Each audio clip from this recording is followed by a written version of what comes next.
Elden Ring Meme Review. What is going on, Tentacruit? My name is Billy the Squid, and today I've compiled all of the Elden Ring memes that I could find from all over the internet, which mainly meant Reddit and Instagram, but nobody needs to know that. That can be our little secret, okay? That's right, not only are we MLG professional get good gamers, we are also dank memers up in the Souls community, and I kind of want to showcase what all the meme community has with the upcoming Elden Ring game coming out in a little over 2 months. So today, let's forego praising the sun, and let's praise the meme, shall we?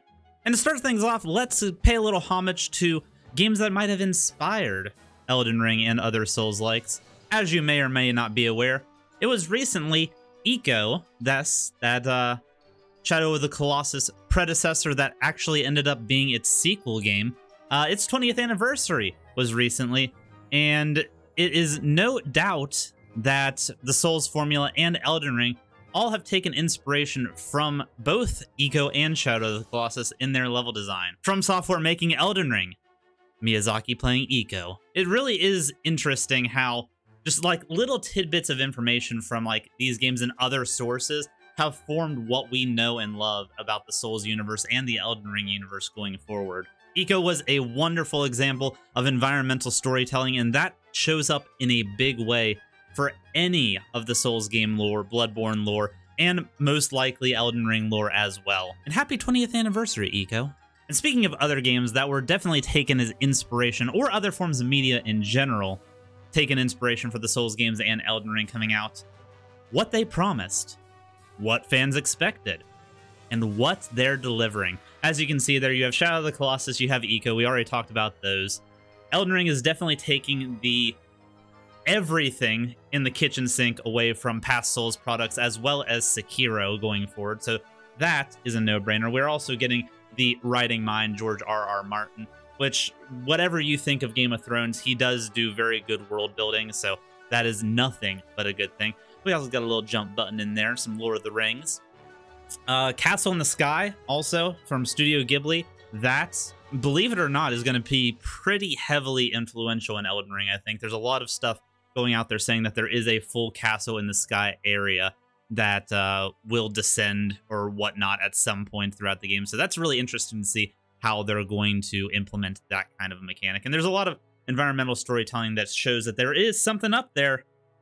We just don't know what it is yet.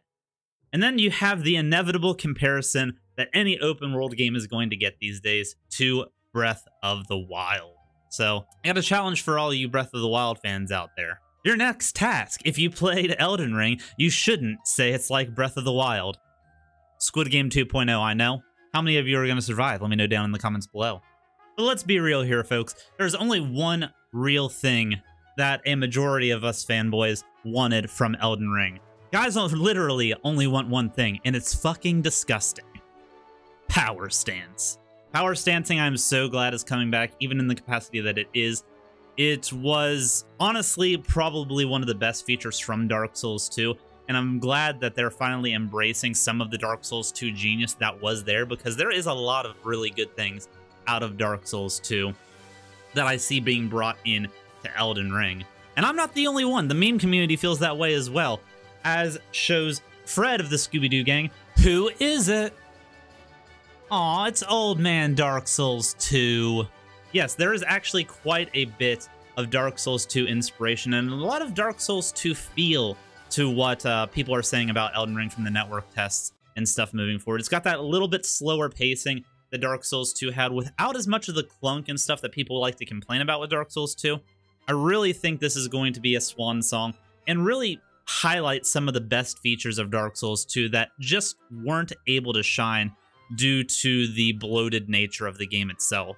And another thing that they take from Dark Souls 2 is windmills, which gives any Dark Souls 2 player some PTSD to the poison windmill swamp area. Oh boy, do I hope that this is a direct reference to that area, because honestly, that was one of my favorite areas in Dark Souls 2. I think it was one of the most unique areas, and I'm really excited to see what these little windmills have hiding in or underneath of them. Very exciting. But at the end of the day, you really need to go back to your roots. 0 insight, Elden Ring is a new IP. 20 insight, Elden Ring is Dark Souls 4. 40 insight. Elden Ring is Dark Souls 2, 2. 99 insight. Elden Ring is Demon Souls 7. Hey, let's just keep going all the way. Insight 1000. Elden Ring is King's Field 14. Let's go, baby! Let's forego the comparisons and get to something that really has the gaming community really excited about Elden Ring. And that's this little guy here. It's him, Robert Elden Ring, famous protagonist from the upcoming game Elden Ring. Every elder has its ring. Robert Elden Ring. This guy has taken the internet by storm as far as like a poster child for Elden Ring, more so than the Valkyrie that they've been advertising as like box art and stuff like that. He is a very charming dude, and I have a feeling this is going to be Onion Knight 3.0. He has very much that same charm as the Onion Boys from Dark Souls 1 and Dark Souls 3. I'm excited to see how his storyline progresses. There are 8 planets, 204 countries, 809 islands, 7 seas, and 7 billion people. And you fell in love with somebody who doesn't exist. Yes, we did, Internet, and we are proud of it. And speaking of things to get excited about, there is another network test coming up. Yes, it is most likely going to be confirmed that sometime in mid-December, there is going to be an open network test that is going to take place in a different area from the original network test. So if you got into the first network test, and then the second network test pops up, it is going to be a different experience for you. Most likely, I would say they're going to probably have the same character classes, but it's just going to be a different area to explore. Might be a little bit smaller. I think the expected like range for this network test is going to be over like 2 or 3 days, so not very big amount of time. Probably roughly the amount of the same time that you got from the first network test. We will see though, but it's got people very excited that they're finally going to be able to get their hands on Elden Ring after the fiasco that was the first round of network testing. Elden Ring rumored to hold new network tests soon. We already had a network test. What about second network test? For real, I am very excited. As one of the people who did not get into the first one, I'm just excited to be able to get my hands on the game and actually feel the excitement that the other people that got into it were able to. And I understand if you're wanting to go cold turkey and not play any of the network tests, not experience any of the media until the game comes out to keep your hype levels in check, or to keep your hype levels from not living up to the hype, that's perfectly fine too. And I've got a meme for that. Elden Ring, what if I don't live up to the hype? Then you'll still be the only thing I needed you to be. A Souls game. And I think that's the big takeaway here, is that yes, this is one of the most hyped games probably to ever release. And I think it is unreasonable for us to assume that it is going to live up to the hype that it does. If it does, that would be groundbreaking. But at the end of the day, all we really want is a new Souls game, something new from Software that matches that formula. It's been far too long since Dark Souls 3's last DLC came out. We are needing our fix. And Sekiro, while it was a great game, it didn't scratch that itch quite the same as a good Souls game does. And I think this is going to be that and more for years to come. But speaking of the network test, that is going to be the proving ground for co-op and PvPers alike. And this meme has a little bit to say about those people that are complaining about PvP and some of the weapons in the game. The best player with the worst weapon will beat the worst player with the best weapon every time. If those kids could read, they'd be very upset. Now, I don't know how far this actually goes. I just thought it was funny. I love King of the Hill, and I think King of the Hill memes are underrated, but there is something to be said about the skill of some of the top PvPers out there that can just go through and whoop your ass with a broken straight sword while you have like a +9 boss weapon. It's really, really beautiful, some of the mastery that people have over these kinds of games. And speaking of boss weapons, the weapon the boss has, the weapon you get after defeating the boss. Please, Elden Ring, make it so that boss weapons are good. I feel like Dark Souls 3, the only reason the boss weapons were underwhelming is because most of them had split damage types, and the way damage mitigation and damage defense worked in Dark Souls 3, it just made split damage not very good. So I'm hoping they fix that in Elden Ring. I don't know what all to expect from boss weapons, but I am very excited to see if they can bring boss weapons back to their former glory. Make boss weapons great again. And speaking of bosses, some people have something to say about the first boss of Elden Ring compared to the other games. First bosses in Souls games: Demon Souls, Dark Souls 1, Dark Souls 2, Dark Souls 3, Bloodborne, Elden Ring? Where Big Monster? I just want to go ahead and be the guy in the room that shouts out, hey, Father G was actually the first boss of Bloodborne. The Cleric Beast was an optional boss that you can just completely ignore altogether. So if you want to be specific, Bloodborne kind of broke the big monster trope with boss design. But for the sake of everybody, I personally prefer the one-on-one, like, same-size boss encounters over big monsters. I don't know what it is. Big monsters, it seems overdone, and I understand that you're wanting to lead the game in with a big hype and have you fell something that is many times bigger than you to really give you that sense of, hey, maybe I can do this.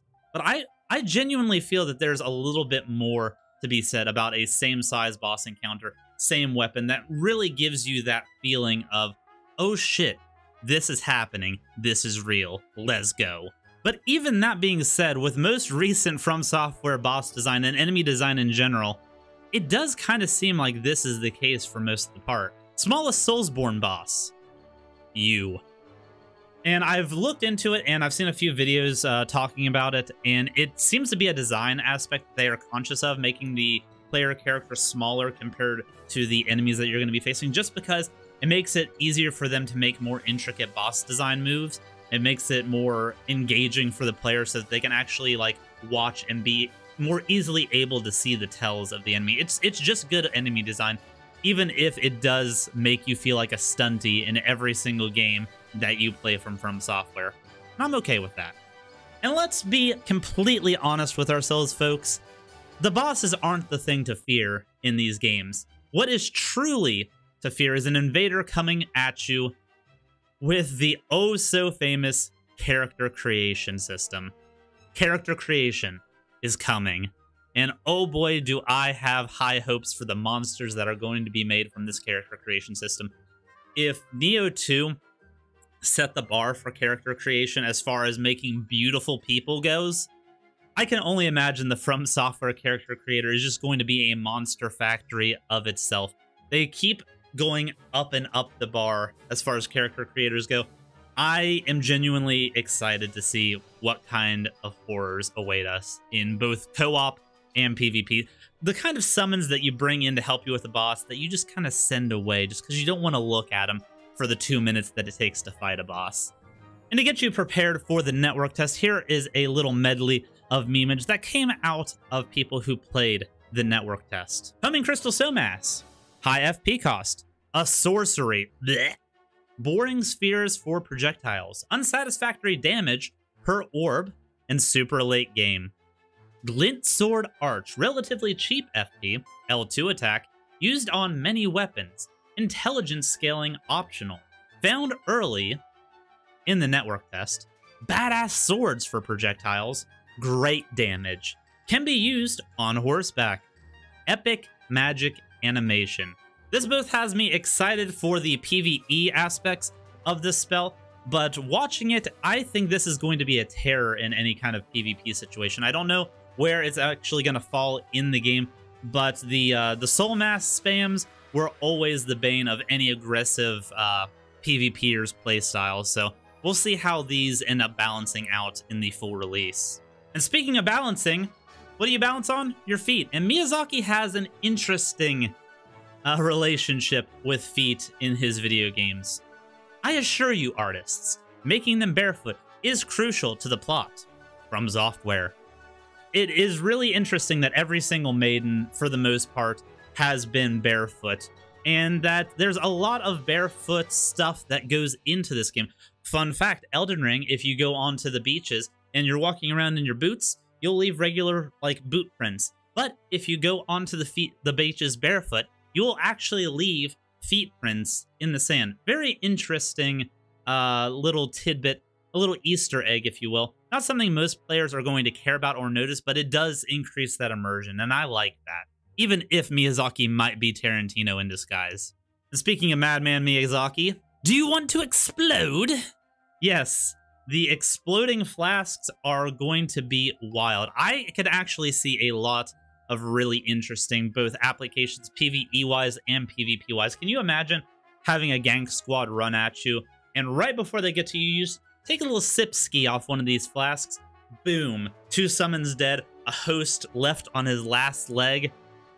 It's going to be glorious. I can see a lot of good applications for this, and I'm glad that they added something like this to the game just for the memeage of it. And from the network test originally, people are already planning out what build they're going to run in the full release of the game. Me, I'm a blood magic main in Elden Ring.